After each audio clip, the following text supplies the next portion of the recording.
This is about defining the educated person. One way is religiously, one way is philosophically, one way is politically. And basically, when I bought several years ago 200 books on what an educated person is, they were all biased and bigoted. And basically everybody said an educated person is someone like me. So Rousseau said an educated person is somebody like me. And John Dewey in America said an educated person is somebody like me. And Hans Georg Gadamer said an educated person is a person who's German like me.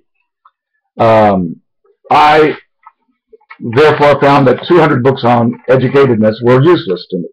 They were male, bombastic, arrogant, narcissistic self-praise with no basis in evidence or result, and just a preferred view of, I want people to be like me. I thought this was both weak and cowardly and mentally sick and boring, because if a world was filled with people just like John Dewey, it would be a very sick, uninteresting world. If a world was filled with people just like Rousseau, it would be a very sick, uninteresting world. If a world were filled with people like Richard Green, it would be a very sick, uninteresting world. So even on logical terms, these people who wrote these 200 books were, I don't know, sloppy, if you don't want to say just stupid people. Now, I became a professor. I was standing in front of MBAs. I had no intention of being a professor. And here I was in front of MBAs at the #3 ranked school in the world, University of Chicago, and I didn't have a clue what educating them was. I just didn't have a clue. So I bought the 200 books, hoping that would give me a clue. And I found out that that was all mentally ill, narcissistic, psychopathic stuff of everybody saying that educated people are people just like me. And so, defining the educated person religiously, politically, culturally, socially,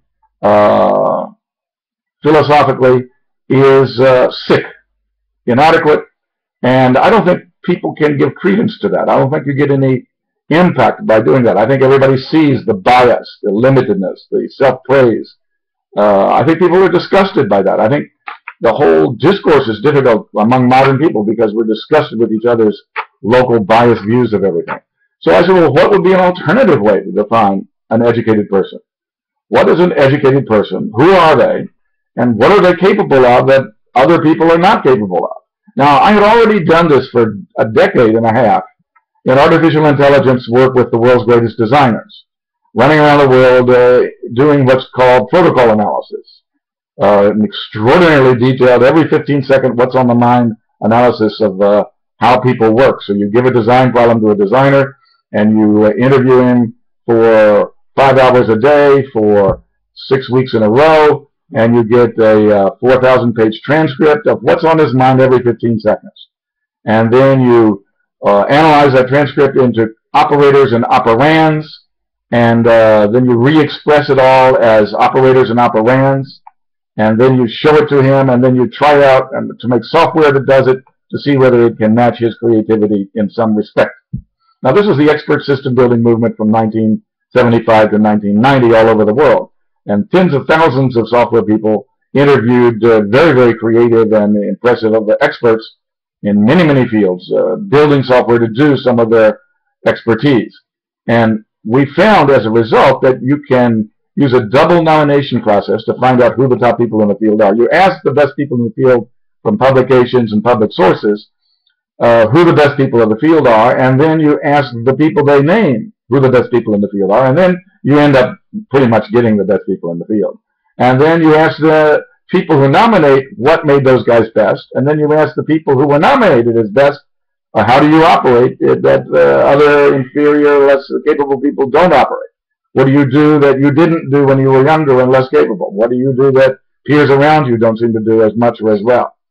And so this was a giant project at the University of Chicago called the Excellent Science Research Project. Basically, it is redoing Plato, defining the good and the excellent empirically rather than philosophically, politically, or religiously. And we got 54 excellent sciences. That is 54 ways to be a top physicist, 54 different ways to be a top historian, 54 different ways to be a top lawyer, 54 different ways to be a top business launcher, 54 different ways to invent venture technologies in Silicon Valley. And these excellent sciences, one of them was educatedness, people who we had 63 different occupations and people from 41 nations. So people who rose to the top of 63 different fields by virtue of being better educated, being a more educated acting person than other people. And then we asked those 150 of those people, 5 from each of those 63 fields, what do you do that you didn't do when you were younger, less educated, and less capable? And what does educatedness in your field give you in terms of capability that people not as educated in your field can't do? And that defined a model of educatedness, and it's got 64 capabilities, and I think I've written 4 books on it in total. But these are the 64 capabilities. And I'll just briefly cover some of them to give you a flavor for it. Now, number 1, finding and making truth. Number 2, building and using models. Number 3, managing and leveraging diversity. And number 4, inventing self and others. Those were the 4 big capabilities. Now I'm going to go under them to the second level, 16 level capabilities. Making yourself as opposed to just taking the self that other people made while you grew up. Creating truth rather than finding truth. Befriending limits in life rather than running away or hiding or blindly following limits in life. And managing learning rather than just doing learning as the structures around you ask you to do it. That's under finding and making truth. Then under building and using models, we have growing ideas interactively in gardens where they interact with each other. Growing methods, which means the ways of getting ideas and handling them. Extending your mind with tools outside of your mind that make you able to remember what your mind can't remember, handle numbers of ideas your mind by itself can't handle, etc. And finally, leveraging the limits of knowledge, using the limitations on knowledge to develop improvements in how the world works because you spot the action of those limitations in other people and in the policies of the world. Now, under managing and leveraging diversity, we have 4 areas. Managing excesses. Now, this is handling appetites, like for sex, for money, for fame, for social contact. Then we have acting indirectly, which means ecological surrounding, being an environment that influences things rather than using direct words or the proverbial used car salesman with his arm on your shoulder and his hand in your pocket. And then managing balances. That is the kind of ancient Greek moderation wisdom that there's danger in extremes. And so keeping things balanced in life. And then social transparency. Clear seeing of the machineries underneath social situations that give power and direct things in this world. And then under inventing self and others, which was the 4th big one, we have tune action into performance, recognizing the non-linear nature of human minds and stuff that goes on inside of minds, and recognizing the non-linear interactions between minds.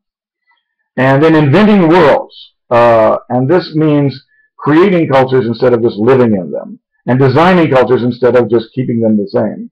And then becoming multipliers, and this is using the machineries in the world that multiply individual stuff and make it worldwide and make it available to everybody, using them strategically as opposed to just watching them. And then finally, relevant focus. Immense concentration and focus that gets attention in a busy, noisy world where if you just do your own thing, no one will notice you forever. So those are the 16 level and the 4 level. And, you know, individual ones of the 64 below that are breathtakingly immense and important. Leaving home is educo, being led out from what you were when you were raised by particular parents and communities in a particular culture and time. Your initial factory settings should not be who you are if you are civilized or adult. The definition of adult is a person who has overcome and replaced all or nearly all of their initial factory settings. So if born male, they no longer act malely. If born American, they no longer act Americanly. If raised as a lawyer, they no longer act and think only as a lawyer. They are outside of all of that, their initial factory settings, using those initial factory settings for broader purposes and editing and shutting them down sometimes where they're not helpful. That's just one of them. That's called leaving home. Losing the excuse of background, number 2. This means an educated person is a person who no longer excuses who they are and what they do because I was raised this way, or I grew up here, or my father did this to me, or my mother did this to me. They stop using that and they ask of themselves that they repair those parts of themselves that were harmed by the way they grew up or limited by the way they grew up, etc. Another one near the end is called absurd concentrations. And this is, if you have an interest in our modern world, you will be completely lost and invisible and without impact, influence, or really social reality unless you carry that interest to an absurd level of concentration. So instead of designing one suit of your own, you have to design 100 suits of your own. Instead of collecting 1,000 model toy train parts, you have to collect 1,000,000 toy train parts. And that creative people throughout history are people who have done this kind of immense concentrated action. Picasso, for example, averaged 3 paintings a day for 71 years. Every day, 365 days a year for 71 years. He was by far the most productive single painter in human history, and he's also the most famous painter of the 20th century, and maybe the most famous painter ever. But it's based on this immense concentration, this absurd level of concentration. So those are some of the capabilities, and there's many others, 64. Now this is what a good person is, not defined by Richard Green, not defined by some philosophy, not defined by some religion, not defined by right-wing politics or left-wing politics, defined by 8,000 people from 63 professions and 41 nations, and surveyed and given questionnaires in the University of Chicago Excellent Science Research Project.